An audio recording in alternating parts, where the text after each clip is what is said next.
fight with Devin Haney, a fight with Gervonta Davis, a fight with Shakur or anybody of those guys don't make no sense right now.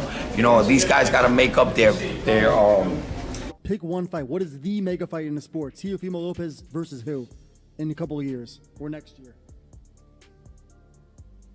I don't even know. Devin Haney. I would say Devin Haney. But when it comes to Devin, I got to think about it. These guys, Devin has not a long way. He got like maybe 3 to 5 years to get to that point to where we can make that fight happen. 3 to 5 years to where we can make that fight happen. I'm the biggest duck in the world, and y'all about to see it in 3 days. In 3 days, y'all about to see it, and I can't wait. The biggest fucking duck in the sport of boxing. Once again, on the true and only undisputed truth in boxing, man. You know what I mean? You know, we knocking them down, bro. The absolute truth. That's what we preach. Undisputed truth. So we put it together like puzzle every single time. Bill, thank you for coming on Split Decision. It's a pleasure having you. There's a lot of questions from the fans and also on my behalf. So what's your take on Tio? He came out and said that this YouTube boxing stopped diminishing the sport. He's saying that all these YouTube boxers, I'm assuming, is destroying the sport. But what's your take on that? You know, I never tend to want to blame anyone. I don't work the blame game. I know that Teofimo and Devin had the world looking at them and wanting them to fight, and he chose not to. So what does that say about him and how he feels about what the fans want? You say what YouTube, you say about the YouTubers, but then you come and you fight George Kambosos, and clearly that's not something that the people want. They're not clamoring for the fight. I don't hear a bunch of people talking about what a great fight that's going to be. So to take boxing to the old days, to the old school, the best must fight the best. He must fight Devin for boxing to be like it used to be. Wouldn't you say that? If he ever fights Devin, at the end of it, he'll just be another feather in his hat when it's all said and done. You know, I don't consider him a legacy fight, you know. Wow. I consider him a fight right now, but I don't when we look back on it, I don't think Teofimo will be remembered like that. Wow. So you don't view him kind of like one of the Fabulous Four. You see him as another number on Devin Haney resume. Yeah, just as another number. I don't see anything different than Tank, or he might be a little bit ahead of Ryan, you know, and him and Tank are probably about the same. You know what I mean? I think they all do great things as young fighters, but it's something special. I always say it's just something special about Devin that's just a cut above everybody else. There's a super chat for you, Bill. Basement Dot, appreciate the love and the super chat, my brother. He said, Aki, thanks for the show, and please tell Bill Haney to tell his son, good job on calling out guys like AK and Barack, especially AK, and the biased media with Teofimo Lopez. I got another super chat for you, Bill. Victor, appreciate the love and support. Do you think Ryan is ducking Haney because he sparred Haney in the past and felt his power? ? I personally believe Haney won based off the footage seen. I think he's talking about the actual amateur fight, right? Because it wasn't a sparring.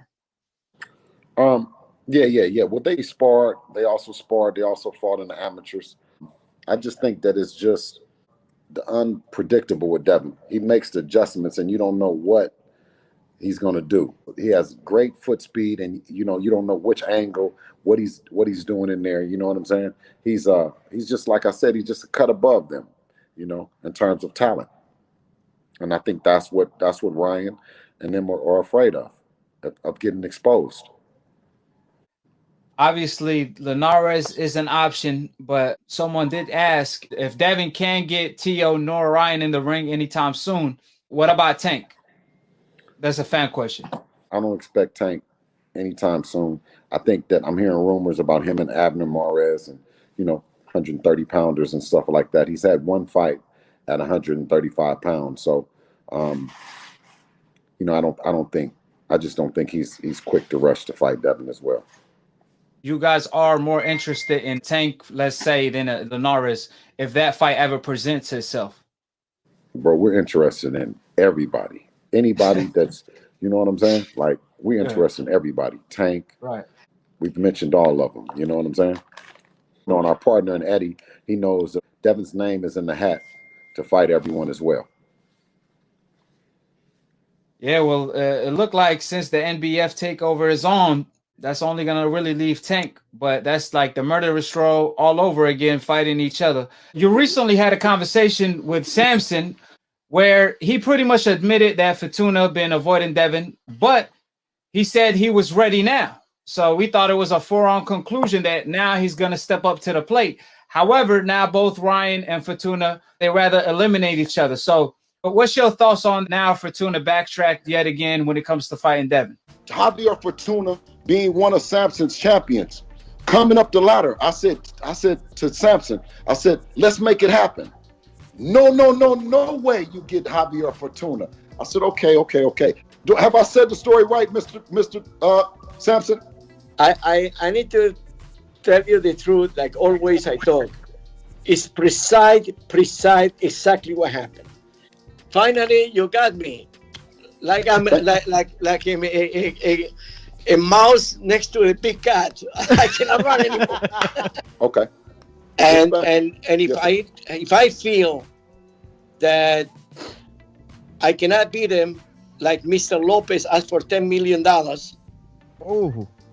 That's the reason that he believes he cannot beat Henny. That is the reason he asked for $10 million. Well, Fortuna is the oldest duck of them all. You know what I'm saying? And the people, you know, I don't know, you know, where did they get something about us ducking Javier Fortuna? We've been chasing Javier Fortuna for years. Every time Devin announces a fight, then you hear from Javier Fortuna. You've heard from us. You've heard from me. You've heard from Devin. You know what I mean? But we have yet to hear from them, you know? So we hear the rumors about him fighting Ryan Garcia is all that I've heard. Why do you think Fortuna choosing Ryan over the champion Devin? He considers that to be an easier fight. I think that the entire lightweight division, fabulous for, I've heard a lot of different names being described about Teofimo, Devin, Tank, and Ryan. I think out of all of them, the other three agree that Ryan is the weakest link out of the four. So it wouldn't surprise me that Javier Fortuna would pick him, but I wouldn't see why he wouldn't. If he thought that he could beat Devin, is why he would not be pressing to have the fight, to have a world title fight. Right. Was there ever a time in history where a fighter forced the champion to pretty much surrender the title, then have four eliminators that kept eliminating each other instead of fighting him? Do you ever recall a time in history that this took place? I can't recall a time, and I've been asking like some of the boxing historians that we know, do they remember a time like this? And so far, How did you choose Lomachenko? Because I did not choose him. He requested, Canelo requested. So we sent out a vote and we analyzed his history. Ooh, Canelo and Lomachenko requested? Absolutely. Ooh, you just made headlines. Lomachenko. You just made headlines. Lomachenko, top rank, requested. And let me tell you, we analyzed the request. Top of the top. Define the franchise belt. Can you define it? The franchise is not a belt. It's not a championship. It's a designation given to elite, unique fighters who carry the industry of the sport of boxing. Canelo Alvarez and Lomachenko are two sensational fighters who carry the industry. Ask Cameron Duncan, do Top Rank have like columns of fighters, and they say, we don't want this guy fighting the black fighter, we don't want this fighter fighting the Mexican fighter, and so on and so forth? You're gonna get into the racial stuff, huh? No, I'm not. I'm asking. That's a theory there by the greatest matchmaker, probably, in my opinion, ever. Uh-huh. And I'm not going to mention his name either, but you know what I'm talking about. Uh-huh. And he used to have a thing up on his board, NBF, no black fighters. Uh-huh. And when I was taught to bring up a fighter, you know, and again, it's just, he used to say to me, you can go anywhere in the country and I'm going to leave it at this. I don't want to go into a long discussion because people are people in God's eyes, and we're all the same. He used to say to me, you can go anywhere into a city in America or anywhere in the world and ask a white guy, and he didn't say any other, he didn't say anything about Hispanic, anything. Ask a white guy to throw a jab, and half of them are going to turn backwards and throw it like a girl and everything. Ask any black man on a street corner in any city in the world, and they will snap out a jab in a heartbeat. And I used to laugh. He said, they're just more physically gifted. And he said, and so they have speed and better to stay away from them. Nothing personal. So I said, okay. And I've lived by that. And, you know, I don't want to sound like some weird guy, but, you know, you're trying to be safe with your guys. And so, yeah, there is a thing about that, you know, but not in a bad way, in a very respectful way, you know, to be careful. So that's all. The last man even said they doing that to protect them. Right. Somebody beat them, but they don't get a belt. There you go. The franchise belt is protect them from the big black guys. So you would favor Devin Haney to beat Vasily Lomachenko? And with the fighter, I'm only going to put him in a fight that I believe that he can win, right? So I don't know how to answer that question. Did you say you would only put your fighter in a position where, in a fight where he can win? Where I believe he could win. Yeah, I don't put a fighter in where he has no chance and he's just in there for a payday for me and him. I don't do that. So is it more about how you... I don't put a fight out. That, again, goes back to Leonard Ellaby. What he was trying to say. It's risk-reward. Right. So if you were in a situation where you felt like, I'm going to just use hypotheticals.